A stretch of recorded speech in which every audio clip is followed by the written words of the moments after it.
তীব্র তাপপ্রবাহ ও কম বৃষ্টিপাতের কারণে গ্রীষ্মকাল দীর্ঘস্থায়ী হচ্ছে, ফলে তাপমাত্রা প্রতিনিয়ত বেড়েই চলছে। বিপজ্জনক মাত্রায় উত্তপ্ত তাপমাত্রায় চাঁদপুরের কৃষকরা বেছে নিয়েছে ভিন্ন পথ। বোরো ধান পেকে যাওয়ায় তারা এখন আর দিনে নয়, রাতের আধারে কাটছে ধান।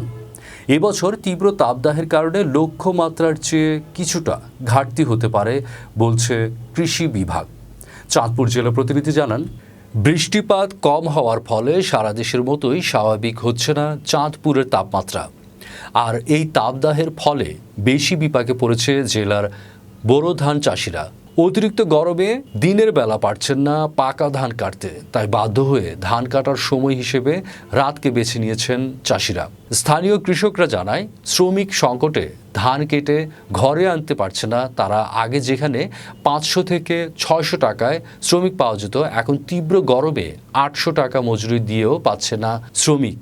তাই কৃষকরা নিজেরাই রাতের বেলা ধান কাটছেন। চলতি মৌসুমে জেলায় বোরো ধান উৎপাদনের লক্ষ্যমাত্রা নির্ধারণ করা হয়েছে 2,51,963 মেট্রিক টন। তবে টানা তাপদাহে ধানের উৎপাদনে কিছুটা ব্যাঘাত ঘটতে পারে বলে ধারণা করছে কৃষি বিভাগ। জেলা কৃষি বিভাগের তথ্যমতে চলতি মৌসুমে এ জেলায় 62,650 হেক্টর জমিতে বোরো ধানের আবাদ করা হয়েছে।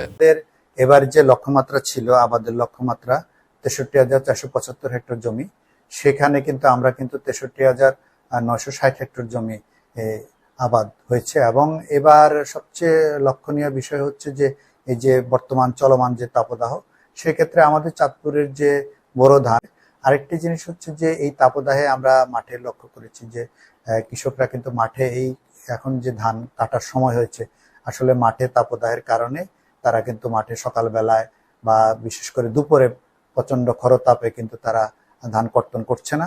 সুযোগ বুঝে কৃষকরা কিন্তু চাঁদের আলোয় রাত্রে এবং যেখানে তাপমাত্রা কম থাকে সেখানে ধান কেটে নিচ্ছে। আমরা মনে করি এটি একটি ভালো উদ্যোগ। আমরা জানি যে ধান 80% পাকার পরে কিন্তু এটা কেটে ফেলতে হয়। সেক্ষেত্রে যদি মাঠে যদি ধান পড়ে থাকে, সেক্ষেত্রে কিন্তু আমরা বলে থাকি যে 10 থেকে 12% ঝরা ধান হয়ে যায়, ফলে কৃষকের ক্ষতি হবে। এক্ষেত্রে যদি কৃষকরা সন্ধ্যার পর চাঁদের আলোয় যদি কাটে ধানগুলো ঘরে তোলে, তা আমি মনে করি যে এটা একটি ভালো উদ্যোগ। রোদ্রে যে তাপ, কেমনে কাজ করি। সকালে একবার আইছিলাম, তো বাইক গেছি, গালাল করছে মাসে কাজ করতেছে রোদে, তুমি করতে না, আমি পারতাম না। এই কথা বলছি, বাড়িতে রাগারাগি করছে অনেক। রাগারাগি করার পরে জিত করে রাত করে আইছি ধান কাটতে। শিয়ালের সাপের রিক্স বয় আছে, হাত কাটার রিক্স আছে, এই রিক্স নিয়ে অনেক রাত করে ধান কাটতেছি। সকালবেলা রোদের যে তাপ, রোদের ঠেলায় ঘর থেকে বাড়িতে পারি না, এই জন্য আমি রাতে ধান কাটতে আইছি। স্মরণকালের অতিমাত্রায় যে তাপমাত্রা আমাদের দেশে বর্তমানে, এই তাপমাত্রার কারণে কৃষকেরা দিনের বেলা ঘর থেকে বাইর হয়ে একটা দুষ্কর ব্যাপার হয়ে দাঁড়াইছে। যার কারণে রাতের অন্ধকারে আইসা কৃষকেরা তাদের জায়গা জমিতে জমির ধান কাটতেছে। আর বিশেষ করে আরেকটা জিনিস প্রবলেম, সেটা হচ্ছে এই যে দিনের বেলায় শ্রমিকরাও মাঠে নামতে রাজি হচ্ছে না। রাতের অন্ধকারে ধান কাটার ভিতরে একটা সমস্যা কৃষকদের দেখা যাচ্ছে, সেটা হচ্ছে এই অতিমাত্রায় শিয়াল এলাকার ভিতরে আছে এবং সাপ বিচ্ছু যোগ, এই ধরনের একটা ঝামেলা অবশ্যই কৃষকদের হচ্ছে। তারপরও কি করার আছে, নিজের ধান তো পেকে যাচ্ছে, আবার কোন সময় যদি দুর্যোগ চলে আসে, প্রাকৃতিক দুর্যোগ, এই জন্য কৃষকেরা এই রাতের অন্ধকারেই ধান কাটতেছে আমাদের এলাকায়। সকালে আসলাম ভাই, সকালে যে রোদের তাপ, বাড়িতে চলে গেছি, ধান কাটতে পারিনি।